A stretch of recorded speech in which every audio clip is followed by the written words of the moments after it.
Hebreërs 4 vers 12 en 13. Die woord van God is lewend en kragtig.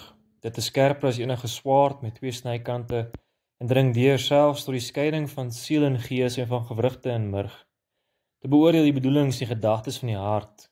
Daar is ook niks in die skepping wat vir God onsigbaar is nie. Alles lê oop en bloot voor sy oë en aan hom moet ons rekenskap gee. Baie welkom terug by ons gesprek oor die kerk van God. Ons het in die vorige video het ons al gestaan by wat word bedoel met die kerk. Daar's verskillende opinies oor kerk en ons het saamgesels om te sê die kerk is mense. Dit is mense wat uitgeroep is uit die wêreld uit om deel van God se volk te wees. So Jacques, baie welkom. Dankie dat ons weer kan gesels, die gesprek kan voortsit. Ja, lekker om hier te wees. So vandag in hierdie baie kort episode, wat baie lank gaan wees, gesels ons oor die kerk in die Ou Testament en die Nuwe Testament. Waar het die kerk ontstaan? En dit is 'n baie belangrike vraag om te beantwoord. Want baie mense het die verkeerde opinie, die kerk het eers ontstaan, daar in Handelinge 2 met die uitstorting van die Heilige Gees en daar het die kerk ontstaan. Maar die kerk het baie vroeër as dit ontstaan. Die kerk het al in die begin ontstaan. Eintlik al by Adam en Eva. So in hierdie gesprek gaan ons 'n bietjie daaroor gesels, die kerk in die Ou Testament en dan die kerk in die Nuwe Testament. Is jy reg, Jacques? Ja, nee, ek dink ons pak die bal by die horings en ons rek gaan dan lekker voortvloei van daar af. En ek dink ja, as jy nou mooi kyk ook na kerk wees, gaan dit oor in 'n verhouding met God te lewe.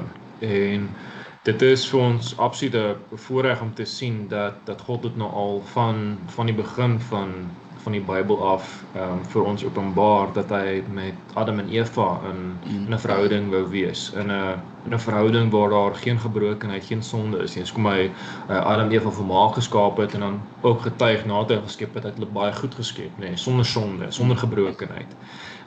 Juist sodat hulle daar in die tuin van Eden in sy teenwoordigheid kan wees en hy saam met hulle kan wandel en saam met hulle kan leef en werklik waar 'n vader-kind verhouding kan hê.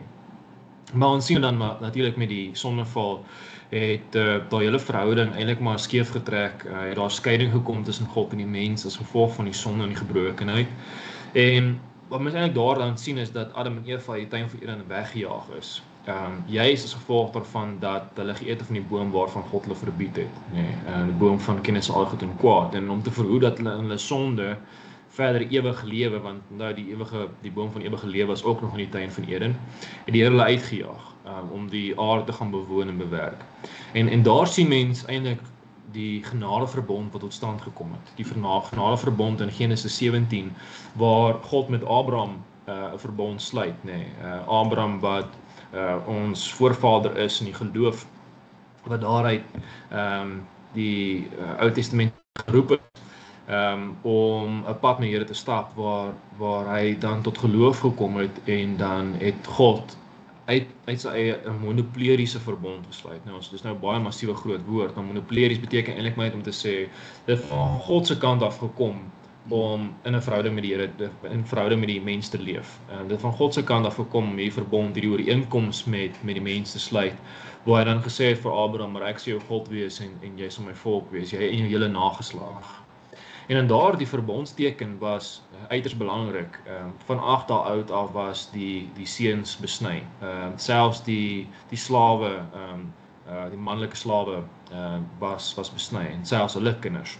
En daar sien mens alreeds die teken van God se verhouding met sy volk tot stand kom, waar die verhouding eksklusief begin raak het, waar God gesê het, maar hy wil hierdie pad saam met Abraham stap en sy nageslag en dat hulle sal ryklik seën en vir hulle sal sorg en werklik waar sy naam ook sal groot maak oor die hele aarde.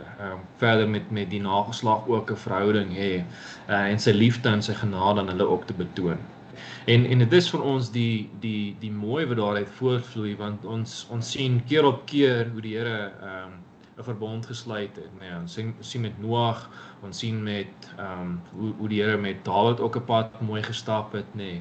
En so sien mens die genade van die Here reg deur die geskiedenis van die Ou Testament tot by die Nuwe Testament. En die mooi om te sien dan is dat God van die begin van die Bybel af, nee, van Exodus af, mooi duidelik gemaak het, Exodus 19:20, dat daar juis 'n plek moet wees van samekoms, die tent van ontmoeting wat opgerig is waar God gesê het, maar hy wil onder sy volk kom woon, nee, hy wil sy teenwoordigheid onder sy volk duidelik maak, dat die ander volke, die ander mense wat nie vir God ken nie, ook kan sien, maar kyk hoe stap God met Israel 'n pad.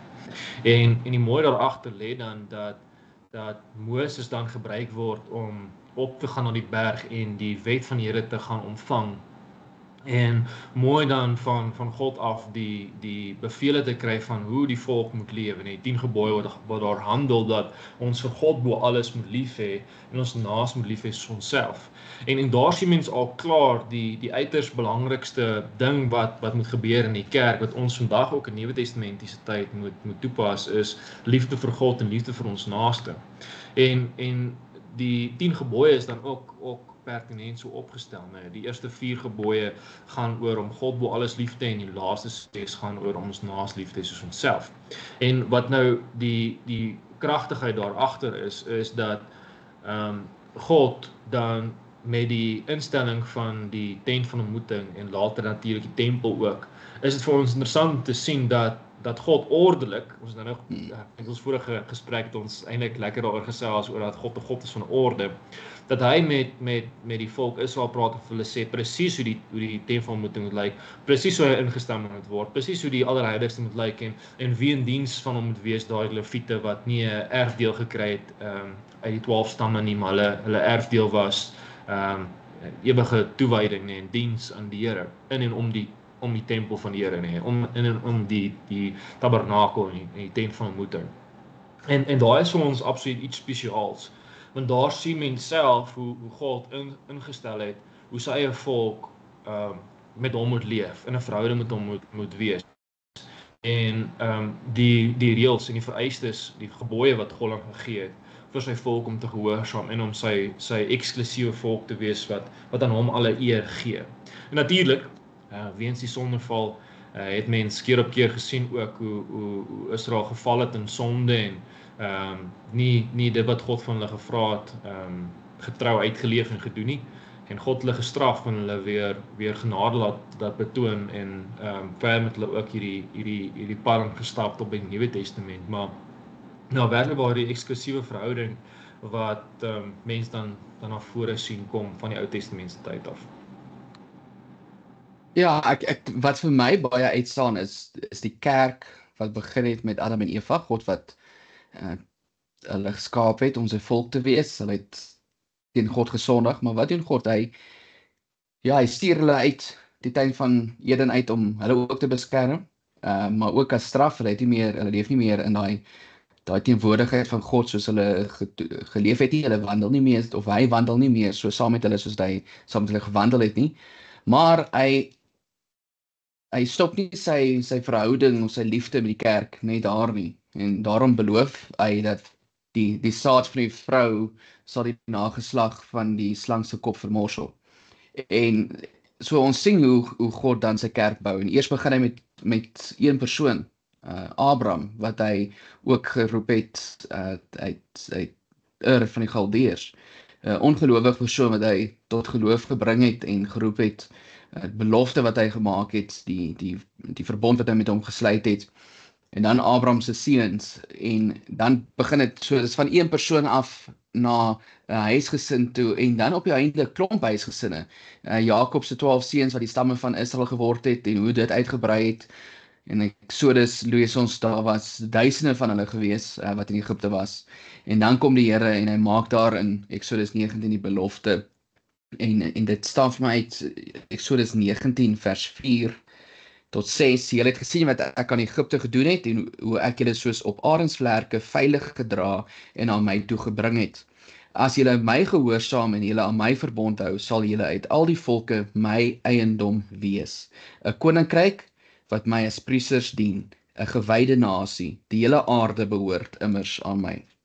En dan sien ons natuurlik verder hoe God sy kerk dan so uitbrei uit Israel uit. En nou wil ek dadelik 'n sprong maak Nuwe Testament toe. Want dit gaan oor die verkeerde verstaan oor die volk Israel en vandag nog daar's 'n oorlog aan die gang, juis omdat die etniese Israel, die staat van Israel 'n verkeerde siening oor Israel het en baie gelowiges het ook 'n verkeerde siening oor huidige Israel. Die kerk van die Here in die Nuwe Testament sien ons is nie etniese Israeliete nie. Die kerk van die Here is gelowiges en ja, dit kan etniese Israeliete insluit. Maar die kerk van gelowiges en Petrus, dis in Petrus waar daar ook verwys na die kerk van die Here, waar Petrus daar aan die gelowiges skryf. Hy sê, julle daarenteen is 'n uitverkore volk, 'n koninklike priesterdom, 'n nasie wat vir God afgesonder is, die eiendomsvolk van God, die volk wat die verlossingsdade moet verkondig van hom wat julle uit die duisternis geroep het na sy wonderbare lig. Hier sien ons weer daai woorde wat in Eksodus 19 na vore kom. En Petrus skryf hierdie brief aan die uitverkorenes van God, vreemdelinge in die wêreld wat verspreid woon in die provinsies Pontus, Galasië, Kappadosie, Asië en Bitinië. So dit is nie net vir Jode nie, dit is ook aan nie-Jode, heidene, soos die Bybel van praat, die wat tot geloof in die Here gekom het, wat uit ander nasies is. En ek weet, Jacques, as ons praat oor kerk en wie die Afrikaner volk, baie mense wat sê die Afrikaner volk is die eiendomsvolk van God, hulle is die Israel visie. Ek weet jy hou baie daarvan om daaroor te gesels, so ek weet nie of jy iets daaroor wil sê nie. Ek net jy is gemute. Ek dink ons moet net so 'n klein bietjie teruggaan. Ek wil net eers dit noem, wat nogals baie mooi duidelik is in die Ou Testament, wat mense moet deurtrek aan die Nuwe Testament toe is, hoe God sy kerk uit slawerny uit verlos in die Ou Testament. Sy eie volk verlos uit slawerny uit Egipte uit. En mooi die Pasga daar ingestel het, nee, die Paasfees wat ons nou vandag nog vier, het daar in die Ou Testament gehandel dat die dood van die eerstgeborenes nie oor Israel gekom het nie, maar dat hy genadiglik die doodsengel laat verbygaan het, omdat hy sy eie volk gewaarsku het om bloed in die deurkusyne en dit te smeer, en dit is dan 'n mooi lei na Christus toe in die Nuwe Testament, wat ons ook verlos, nie van slawerny uit Egipte uit nie, maar slawerny van die sonde. En daar is die groot lyn wat mense dan sien, die goue draad wat mense dan reguit deur sien, is dat die Here dan daai, soos nou ook gepraat, 'n barmhartige Samaritaan is, wat ons sien ons is in nood, ons kan onsself nie red, ons kan ons eie sondes betaal nie, en dan stuur hy die volmaakte lam om vir ons sondes aan die kruis te sterwe. En die interessantste van alles is dat Christus voor Pasga vir ons gesterf het aan die kruis, en dit is dan iets wonderlik. Wat mense dan sien in die Ou Testament, wat nou verder hierdie gedagte wat Roan nou geuit het, en ek baie mooi staaf, is die feit dat as mens later in die Ou Testament van Jona, sien mense spesifiek self hoe die Here met Nineve genade betoon het, dat hy met die skeepskaptein, die matrose genade betoon, mense wat nie in God geglo het en in ander gode geglo het, en hulle tot inkeer gebring het en met hulle pad gestap het.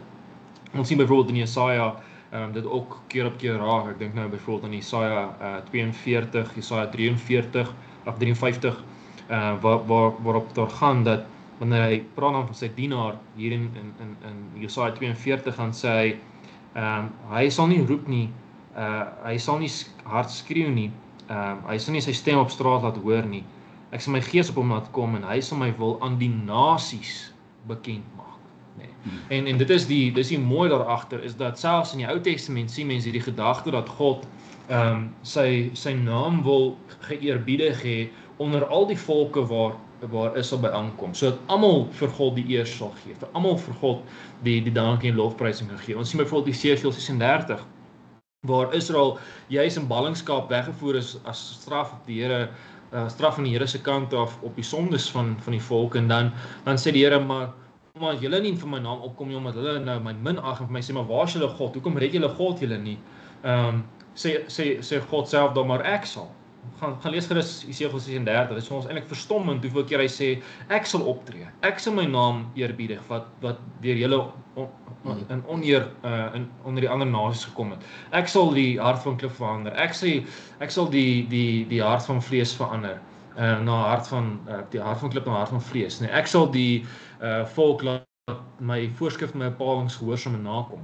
En dis dan interessant, net dat God nou self sê, maar hy sal die mens tot inkeer bring. Hy sal sy naam onder al die nasies groot maak. En mense kan nou keer op keer ver gaan, kyk dit byvoorbeeld aan Hosea 1, Hosea 2, Hosea gaan juist daaroor dat Hosea is profeet van die Here wat geroep is om met 'n prostituut te trou. En dan kry hulle nou kinders en dan noem die Here die kinders nou verskillende name. Dan sê hy nie my volk nie, ensovoorts. En dan juist in daai gedeeltes van Hosea is dit nou nogal eintlik skrikwekkend om te sien hoe die Here selfs daar duidelik maak in die woord van die Here dat hy 'n pad stap juis met mense wat nie Jode is nie. En dan daai selfde gedeelte kom dan in Romeine 9 weer voor, waar die vervulling dan van Hosea na vore kom. En dan hoor mens presies eintlik dieselfde woorde as wat mens nou hoor in Hosea 1 en 2. Dan staan in Romeine 9, hier in die einde van Romeine 9, en staan daar vanaf vers 25. So sê dan ook in die boek Hosea, hulle wat nie my volk is nie, sal ek roep om my volk te wees, en haar wat geen liefde ontvang het nie, om my geliefde te wees. En in plaas daarvan dat vir hulle gesê is, julle is nie my volk nie, sal hulle geroep word om kinders van die lewende God te wees. Dis absoluut verstommend, dat God dan sê, hierdie mense wat vyande van God was, wat nie sy volk was nie, met wie hy nie 'n eksklusiewe verhouding gehad het nie, gaan hy dan roep deur sy gees om in hulle te werk en sy kerk te wees, om sy volk te wees. En dis dan absoluut wonderlik. En dan om Roan se vraag te beantwoord, ek het eintlik maar 'n ewige stryd hier in Tsumeb aan die gang. Eintlik maar Tsumeb in Grootfontein area in geheel, waar hierdie hele Israel visie na vore kom van, maar jy moet nou kyk of jy in die bloedlyn van Israel is. As jy nie van Israel is nie, gaan jy nie die ewige lewe, en is jy nie deel van die volk van God nie, en is jy eintlik maar verwerp, dan is jy heiden, dan mag jy glad nie deel wees van wat God se beloftes is, en God se erfenis, dat hy vir ons die ewige lewe gaan gee, ensovoorts. So dan sluit ons basies onsself dan uit. En die skrikwekkendste wat ek altyd vir my mense sê is, wys my dat jy bloedlyn van Jesus Christus, van Abraham afkom. Wys my dat jy 'n kind is, uit die bloedlyn van Israel. En dan baie kere wat die verstommendste is, dat hierdie mense vir my geen getuienis kan gee dat hulle die bloedlyn van Israel uitkom nie. Wat dan eintlik verstommend is, want Christus openbaar eintlik vir ons heeltemal iets anders. Johannes 3 sê, so lief het God die wêreld gehad, dat hy sy enigste seun gegee het, sodat die wat in hom glo, nie verlore sal gaan nie, maar die ewige lewe sal kry. En dit is vir ons dan die kardinaal belangrikste, die wat glo. Dit gaan nie meer oor bloedlyn nie. Ons het nou al klaar gepraat oor die verbondsteken is die besnydenis gewees in die Ou Testament. Maar weet julle wat se interessantste, in die Nuwe Testament word dit kragtig openbaar, hoekom ons nou vandag die doop doen, en hoekom die besnydenis vervang is met die doop. Juist omdat God gesê het, hoor Christus, daai verbondsteken dat met die besnydenis wat gemaak is om te sê dat hierdie volk Israel nou die verbondsvolk is van die Here, sê die Here mooi vir ons in Filippense 3 sê, daar vir ons vanaf vers 3, ons die ware besnydenis, ons wat God deur sy gees dien, ons wat ons op Christus Jesus beroem en nie op die uiterlike dinge vertrou nie. Tog sou ek op uiterlike dinge kon vertrou. As iemand meen dat hy uiterlike dinge kon vertrou, ek nog meer. Ek is op die 8ste dag besny van geboorte Israeliet uit die stam van Benjamin, 'n egte Hebreër. In wetsopvatting was ek 'n Fariseer. In my ywer 'n vervolger van die kerk. 'n onderhouding van die wet van Moses, om vryspraak te kry, onberisplik. Maar wat eers vir my baat was, beskou ek nou as waardeloos, nee, daar maak hy dit ook mooi duidelik. Net voor in die gedeelte dan sê hy die betekenislose besnydenis. Dan blaai mens na Kolossense 2 toe, dan sien mens eintlik dieselfde gedagte. Daar maak deur dit eintlik deur Paulus nog verder duidelik, dan sê hy vanaf vers 11 van Kolossense 2, dan sê hy, deur julle verbondenheid met hom, deur verbondenheid met Christus, is julle ook besny. Nie met die besnydenis wat deur mense verrig word, met ander woorde die afsny van die vooruit van die man nie, maar met die besnydenis deur Christus, en dit bestaan die wegneem van die sondige natuur van die mens. Dit het by die doop gebeur, deurdat julle toe ook saam met hom begrawe is. Deur julle verbondenheid met hom is julle ook saam met hom opgewek, omdat julle glo het in die krag van God wat hom uit die dood uit opgewek het. Julle was dood deurdat julle gesondig het en deurdat julle sondige natuur nog nie weggeneem was nie. Maar God het julle egter saam met Christus lewend gemaak, deurdat hy al ons sondes vergewe het. En daar is die mooi daarachter. Ons is nie meer die fisiese besnydenis nie, ons het nou die besnydenis van die hart. Ja. Die feit dat die Here nou mooi sê, nee, almal wat vervul is met die Heilige Gees, wat hy uitverkies het, in wie hy geloof het, ek het 'n ware geloof waar ons God ken en God vertrou, want sy Gees in ons werk, die vrug van sy Gees uittoon as uitverkore kind van God. Ons is kinders van die Here. En daarom gaan dit nie meer oor Jood of Griek of is ek deel van die volk van Israel of is ek nie deel van die volk van Israel nie. Dit gaan nie meer daaroor nie. Dit gaan nou oor geloof in Jesus Christus. Want sonder geloof in Jesus Christus beteken die besnydenis niks nie. Besnydenis is eintlik maar net die wetsonderhouding. Maar die besnydenis wat saak maak, is die besnydenis van die hart. Is jou hart van klip verander na 'n hart van vlees? Is ek waarlik besig om 'n kind van die Here te wees? Want dit is die skrikwekkendste van alles, toe Jesus Christus opgevaar na hemel, toe sê hy, "Jy's, maar gaan aan die uithoeke van die aarde en verkondig aan hulle dat ek Jesus Christus is. Nee, gaan maak die mense my disippels, doop hulle in die naam van die Vader, die Seun en die Heilige Gees." Hy sê nie besny hulle nie, hy sê doop hulle. Ja. En hy sê, gaan aan die uithoeke van die aarde toe. So dis nie net Israel wat die woord van God moet hou nie, want omdat hy sê daar ook, en leer hulle om alles te onderhou wat ek julle beveel het. Leer hulle. Nou, hoekom sal ons aan die uithoeke van die wêreld moet mense leer oor wie God is en wat hy vir ons doen, as God sê, maar daai mense word nie verlos nie. Daai mense het glad nie deel van die volk van God nie. Want as ons dit sê, dan sê ons basies ons is self heidene.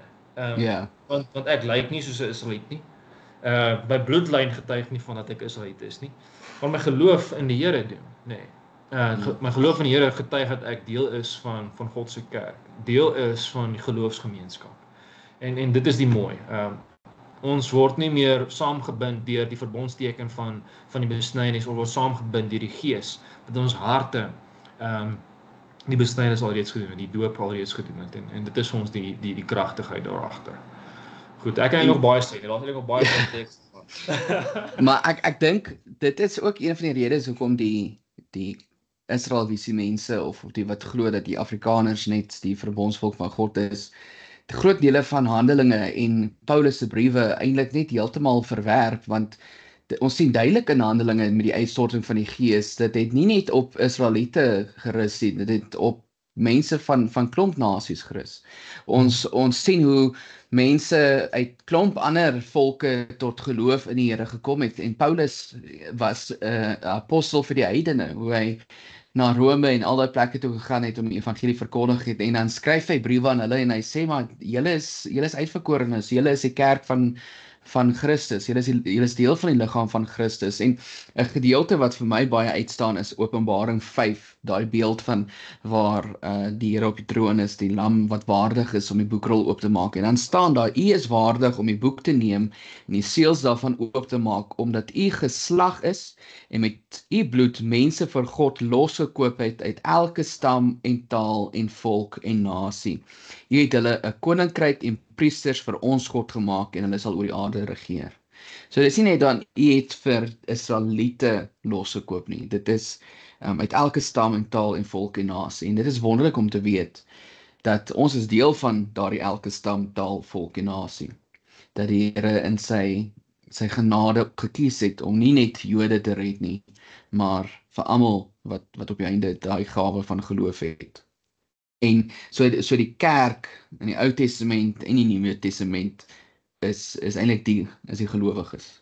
Dis die wat God uitverkies het om sy volk te wees. So ons glo nie, en die Engels praat van replacement theory of replacement theology. Ons glo nie dat Israel glad nie belangrik is nie. Maar ons glo die kerk was altyd gewees gelowiges.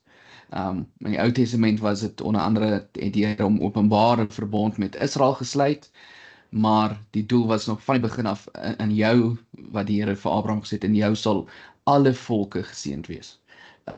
Of mense uit alle volke. So nie net Israel nie, maar ook ons Suid-Afrikaners of Wamboes of wie ook al. En dit is regtig net genade om te kan sê ons is deel van God se kerk. En daar kom dit weer na die universele kerk. Gelowiges van alle tye, van alle kleur, van alle rasse of van alle volke, van alle nasies, het hierdie eenheid op grond van dit wat Christus vir ons gedoen het. En ons hou dalk nie altyd van almal nie. Ons stem nie ooreen met kulture of wat ook al nie, maar ons is een, ons is broers en susters in die geloof. Nie op grond van wat ons gedoen het nie, want dit is op grond van wat ons gedoen het, sou dan nie 'n kerk gewees het nie. Maar dit is op grond van God en sy groot genade en sy liefde, barmhartigheid wat hy teenoor ons bewys. Ja, en die mooi daar agter nê, in Filippense 2 sê die Here dit ook mooi, elke knie sal buig en elke tong sal bely dat Jesus Christus die Here is, nê. So gelowiges en ongelowiges met die wederkoms moet getuig dat God waarlik die God is, nê. Maar slegs die uitverkorenes gaan aan die ewige lewe. Ek wil nog een gedeelte noem wat baie mooi in aansluiting is by ons gesprek oor wie die Nuwe Testamentiese volk is en hoekom dit nie net Israel is of net Jode is nie. Ek het gelees in Galasiërs 3 vanaf vers 7 en sê hy, julle sien dus dat die wat glo kinders van Abraham is. Die skrif het vooruit geweet dat God ook mense wat nie Jode is nie sou vryspreek as hulle glo. Daarom het die skrif al voorheen die goeie nuus vir Abraham gebring, in jou sal al die nasies geseën word. Dis die wat glo wat saam met die gelowige Abraham geseën word. Maar almal wat staat maak op die onderhouding van die wet val onder die vloek, want daar staan geskryf, daar is 'n vloek op elkeen wat nie stiptelik alles wat in die boek van die wet geskrywe staan nie. En dat niemand op grond van die wet deur God vrygespreek word nie, is duidelik, want hy wat deur God vrygespreek is omdat hy glo, sal lewe. Dis natuurlik Habakuk 2 vers 4 wat dit sê.